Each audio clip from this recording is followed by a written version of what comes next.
Good morning student, education study circle में आपका स्वागत है। तो आज हम लोग स्थिर विद्युत विभव तथा धारिता में हम लोग क्या देखेंगे। सबसे पहले हम लोग कल इसके पहले जो वीडियो में हम लोग समांतर प्लेट और गोली प्लेट की संधारित्र की तुलना करेंगे, देखेंगे उसमें क्या क्या खूबी है, दोनों में तुलना करेंगे कि दोनों किस प्रकार से। दूसरा, आज हम लोग बेलनाकार संधारित्र की धारिता के व्यंजक प्राप्त करेंगे। लेकिन स्टार्ट करने से पहले जिन स्टूडेंट ने अभी तक चैनल को सब्सक्राइब नहीं किया है तो प्लीज सब्सक्राइब करें। चलते स्टार्ट करते। देखिए, इसके पहले वीडियो अगर आप लोगों ने देखा होगा तो आपको मालूम होगा समांतर प्लेट के लिए संधारित्र। समांतर प्लेट के लिए संधारित्र क्या था? C बराबर के एप्सिलॉन 0 A अपॉन D था। ठीक है, वही गोली प्लेट के लिए संधारित्र क्या था? 4 पाई एप्सिलॉन 0 के, ठीक है, और ए बी बटे बी माइनस ए था। तो इसका क्या मतलब, देखिए दोनों में यहां पे सी अनुपाती है के नंबर 1 हो गया। दूसरा है सी अनुपाती होता है ए के, मतलब उनके बीच के क्षेत्रफल, और सी व्युत्क्रमानुपाती होता है उनके बीच की दूरी का। सेम इसी तरह हम गोले में देखते हैं, सी अनुपाती है के, दूसरे में सी या समानुपाती कह सकते हैं ए बी के, और सी व्युत्क्रमानुपाती है बी माइनस ए के। ठीक है, तो इसका मतलब क्या है कि यहां पे अगर प्लेटों के बीच का परावर्तांक है, चाहे वह कागज के रूप में हो, चाहे रुई के रूप में हो, चाहे तेल, कोई परावर्तांक है, तो भी क्या होती है? संधारित्र की धारिता बढ़ती, मतलब समांतर प्लेट की धारिता बढ़ती। यहां पे भी गोली पृष्ठ की भी धारिता बढ़ती अगर कोई परावर्तांक है। उसी तरह अगर उनके प्लेटों का क्षेत्रफल बढ़ता है, प्लेटों के बीच का क्षेत्रफल बढ़ता है, तो क्या होगी? समांतर प्लेट की संधारित्र की धारिता क्या होती है? बढ़ती। कभी कभी एग्जाम में पूछ लेता है। उसी तरह गोलीय पृष्ठों के प्लेटों का क्षेत्रफल अगर बढ़ता है तो भी क्या होगी? यहां पे भी संधारिता की धारिता क्या होती है? बढ़ती है। सेम उसी तरह यदि प्लेटों के बीच की दूरी अधिक किया जाए तो क्या होगी? धारिता कम होगी। तो प्लेटों की जो दूरी जितनी कम होगी, धारिता उतनी अधिक होगी। ये दूसरे क्या होते हैं? अगर ये कम होगा तो ये अधिक होगा, अगर ये अधिक होगा तो ये कम होगा, अगर ये अधिक, मतलब दूरी अधिक कर देंगे तो धारिता क्या हो जाएगी? कम हो जाएगी। सेम उसी तरह देखिए बी माइनस ए, मतलब कि गोली पृष्ठों के बीच की दूरी, गोली पृष्ठों के बीच की दूरी। तो उसी तरह अगर गोली पृष्ठों के बीच की दूरी बढ़ेगी तो धारिता कम होगी, और कम होगी तो धारिता अधिक होगी। तो दोनों में तुलना आप देखेंगे तो एक ही जैसे है। ठीक है दोस्तों, तो चलते हैं हम। आपको अब समझ में आ गया होगा कि तुलना में बेलनाकार संधारित्र की धारिता। तो सबसे पहले हम बेलन बना लेते हैं। देखिए, मतलब दो धातुओं का बेलन बनाते हैं। दो धातु का एक बेलन है।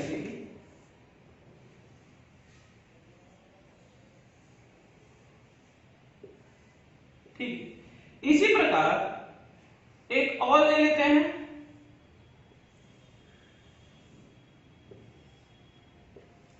मतलब दो धातु बेलन। पहले वाले बेलन की जो त्रिज्या है वो ए, और दूसरे वाले की त्रिज्या बी है। ठीक है, मतलब भीतरी बेलन की त्रिज्या कितनी है? ए है, और बाहरी वाले बेलन की त्रिज्या बी, और इन बेलनों के बीच की जो दूरी है वो कितनी है? आर। मतलब दोनों बेलनों के बीच की दूरी जो है वो आर मान लेते हैं। मान लेते हैं यदि भीतरी बेलन पे प्लस क्यू आवेश देते हैं तो ये क्या हो जाता है? पूर्ण रूप से आवेशित हो जाता है। देखेंगे समान रूप से आवेशित। इसके कारण, प्रेरण के कारण इसके बाहरी पृष्ठ पर माइनस आवेश आ जाता है, जो किससे? पृथ्वी से पृथकृत है, मतलब पृथ्वी से जुड़ा हुआ है। ठीक है, तो ये जुड़ा हुआ है, और इसकी वैद्युत क्षेत्र की तीव्रता ई काट है। ठीक है, तो आप क्या कह रहे हैं? बेलनाकार संधारित्र के लिए दो धात्विक बेलन लिए गए हैं। ठीक है, भीतरी वाली बेलन की त्रिज्या कितनी है, ए। बाहर वाली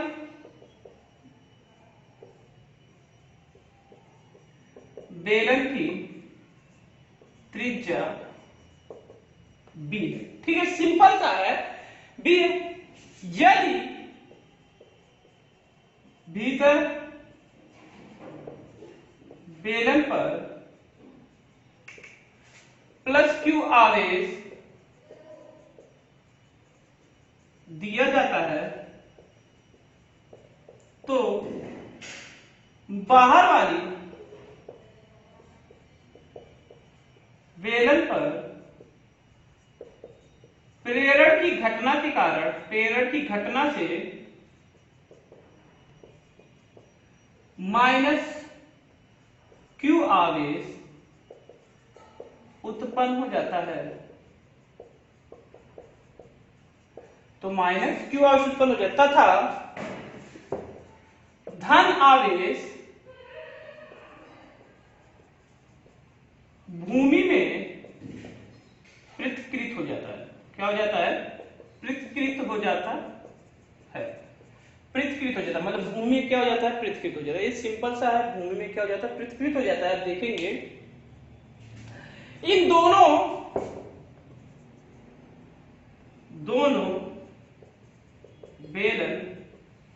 दोनों बेलन के बीच की दूरी कितनी है, बीच की त्रिज्या मान लेते हैं कितना है, r है। दोनों बेलन के बीच की त्रिज्या r है तथा बेलन की लंबाई l है। तो किसी एकांक लंबाई पर आवेश घनत्व कितना होता है, लैम्डा बराबर Q अपान L होता है। लैम्डा बराबर क्या होता है, Q अपान L होता है। सिंपल सा है। देखेंगे हमने बेलन के संधारित्र के लिए दो धात्विक बेलन लिए गए हैं। ठीक है, भीतरी बेलन वाली, मतलब भीतरी वाली बेलन की त्रिज्या कितनी है, a है, और बाहर वाली बेलन की त्रिज्या b है। ठीक है, तो देख रहे हैं। फिर क्या है, अगर हम भीतरी वाले, यदि भीतरी वाली बेलन पर प्लस क्यू आवेश दिया जाता है तो क्या होता है, बाहरी वाली बेलन पर प्रेरण की घटना से माइनस क्यू आवेश उत्पन्न हो जाता है। प्रेरण की घटना घटित होती है, मतलब दोनों समांतर। आप इसके आगे जैसे चैप्टर पढ़ेंगे तो प्रेरण की घटना आपको पूरा क्लियरिटी समझ में आएगा। प्रेरण कारण ये घटना है। ठीक है, तो कह रहे हैं कि माइनस क्यू आवेश उत्पन्न हो जाए, तो प्लस क्यू आवेश जो होता है, इसके ऊपर जो प्लस क्यू आवेश उत्पन्न होता है वो भूमि से क्या हो जाता है, पृथक्कृत होता है, मतलब भूमि में प्रवेश चला जाता है। इसके कारण इसकी क्या होती है, संधारिता बढ़ जाती है, धारिता ग्रहण करने की, आवेश ग्रहण करने की क्षमता बढ़ जाती है। ठीक है, और इनके बीच, मतलब बेलनों के बीच की जो दूरी है वो r है। ठीक है, किसी एकांक लंबाई पर आवेश घनत्व कितना होता है, लैम्डा अपान Q अपान L होता है। ठीक है, इसको नोट कर लीजिए। आगे चलते हैं, देखिए तो बेलन पर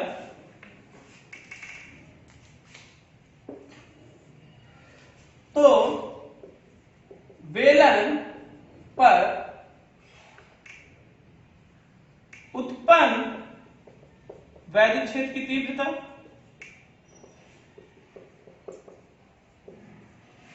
आपने बेलन के चैप्टर में पढ़ा था, जब इसके पहले हमने गॉसियन पृष्ठ के बारे में, क्योंकि ये गॉसियन पृष्ठ की भांति कार्य करता है, तो E बराबर हो जाता है 1/2 पाई, यहाँ पे 4.2 पाई एप्सिलॉन 0 के, और Q अपान क्या हो जाएगा, L।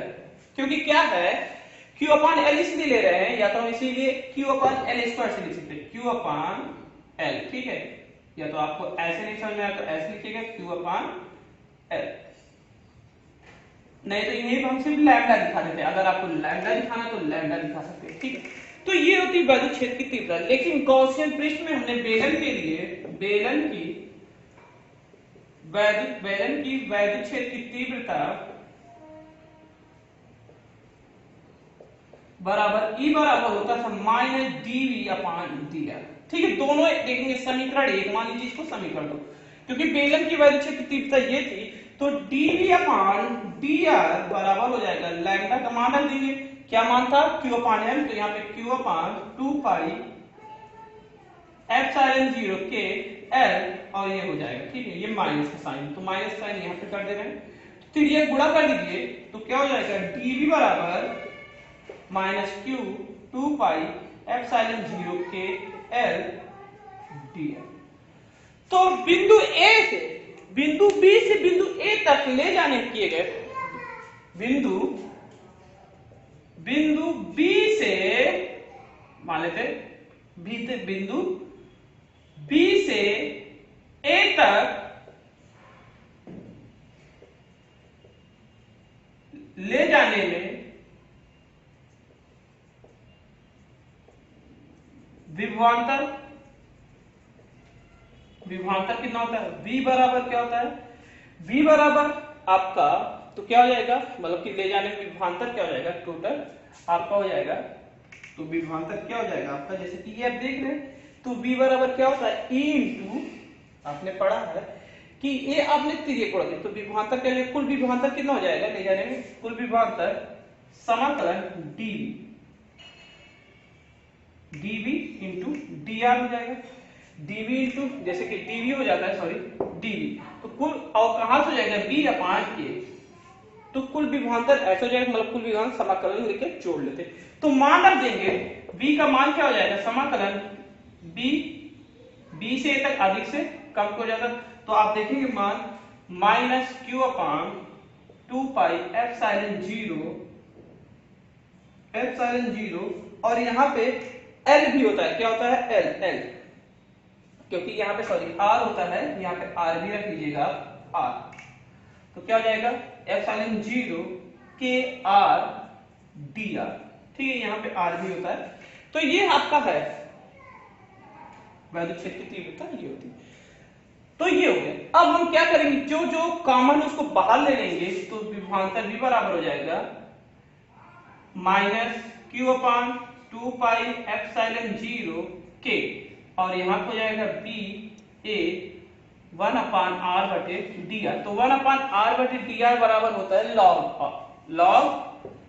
r होता है, क्या होता है log r, क्या होगा log r होता है, मतलब ये समाकलन का सिस्टम में v बराबर क्या हो जाएगा q माइनस 2 पाई एप्सिलॉन 0 के, तो क्या हो जाएगा log r, कोष्टक में दिखाएंगे, और b एक बार पहले क्या रखेंगे ऊपर से रखेंगे, फिर माइनस का चिन्ह लगा के b बराबर क्या हो जाएगा माइनस q अपान 2 पाई एप्सिलॉन 0 के, तो क्या हो जाएगा कोष्टक में log, तो ऊपर से log a minus log b आएगा, और माइनस के अंदर गुणा कर देंगे तो क्या हो जाएगा, तो q अपान 2 पाई एप्सिलॉन 0, यहाँ पे l है, देखेंगे जो l है l भी नहीं लिखे हैं हम लोग, l लिख लेते हैं, छूट जाता है कुछ l, ठीक है, इतना समझदार है आप लोग के l, ठीक है, तो क्या हो जाएगा आपका हो जाएगा कोष्टक में log b minus log a, अंदर जब गुणा हो जाएगा, तो इसको रिमूव करते हैं, वैद्युत क्षेत्र की तीव्रता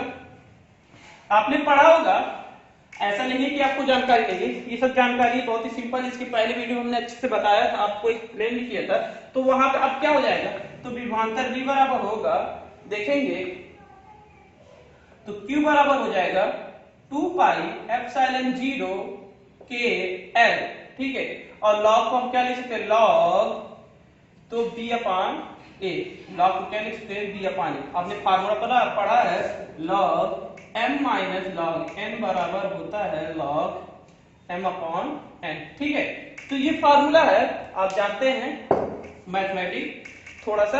अब आगे चलते हैं, तो बेलन की धारिता क्या हो जाता है, c बराबर q अपान b होता है, तो c बराबर q बराबर क्या रखेंगे, तो रखेंगे 2, तो q बराबर q अपान 2 पाई एप्सिलॉन 0 के l, ठीक है, और log b अपान a, तो q से कैंसिल, ऊपर चला जाएगा c 2 पाई एप्सिलॉन 0 के l, और क्या हो जाएगा log b अपान a, ठीक है, तो ये है फार्मूला। अगर इसको हमने क्या करते हैं 10th में बदलते हैं, मतलब कि 10 में बदलते हैं, तो c बराबर क्या है 2 पाई एप्सिलॉन 0 के l, तो तो क्या हो जाएगा 2.303 log 10, यहाँ 10 में बदलने के लिए b अपॉन a होता है। तो ये हो जाता है बेलन की संधारित्र की धारिता। तो ये फार्मूला है और बहुत ही सिंपल सा निगमन है, थोड़ा सा आपको प्रैक्टिस करने पड़ेगा और आसानी से इसकी संधारित्र की धारिता ज्ञात हो जाए। ये कैसे आया है, इसको 10th पावर में बदलने के लिए 10th में बदलने के लिए, मतलब यहाँ पे जो 10th दिख रहा है इसी को बदलने के लिए, चेंज करने के लिए यहाँ पे 2.303 लगाते हैं दोस्तों। तो ठीक है, एकदम क्लियर है क्योंकि ये 10th का मान ही होता है लगभग। तो ये है पूरा निगमन किसी बेलनाकार संधारित्र की धारिता। तो बहुत ही अच्छे से आपको निगमन समझ में आ रहा होगा। यहाँ पे थोड़ा कुछ मतलब जो छूट गया उसको आप कवर कर सकते हैं क्योंकि वो हो जाता है कभी कभी लिखते हुए। तो ये थी पूरी जानकारी दोस्तों। अगर आपको ये वीडियो पसंद आ रहा है दोस्तों तो कमेंट करके जरूर बताइए, और अगर कुछ प्रॉब्लम भी है इसमें, अगर कुछ जैसे कि आपको नहीं समझ में आया, कहीं भी कोई परेशानी, तो कमेंट करके आपको बताएंगे, तो उसका हम निष्कर्ष निकालेंगे, आपको अच्छे से एक्सप्लेन करेंगे। दूसरी बात, जिन स्टूडेंट अभी तक चैनल को सब्सक्राइब नहीं किया, जो नए हैं वो चैनल को सब्सक्राइब करें और लाइक का बटन जरूर प्रेस करिएगा अगर आपको वीडियो पसंद आए। नमस्कार दोस्तों, नए वीडियो नई जानकारी के साथ प्रस्तुत होंगे।